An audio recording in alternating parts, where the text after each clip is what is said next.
New at 10 o'clock, a high-demand food pantry will shift ownership in McDonough County within the next month. Organizers say it will not affect the way it serves the community, but will benefit users.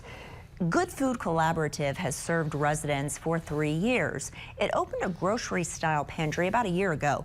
During that time, organizers say that they have gone from serving about 300 households to more than 1,100.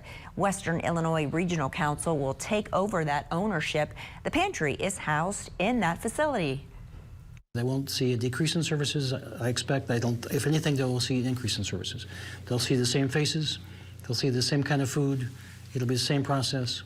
I mean, I hope for them it'll be a seamless process. This will allow us to look into those grant opportunities more thoroughly. And then we also will, of course, be continuing our fundraising efforts in the community to support the pantry as well. Now, the Good Food Collaborative Board President says that its many volunteers are encouraged by the change and are not leaving. A full-time pantry manager will be hired as well.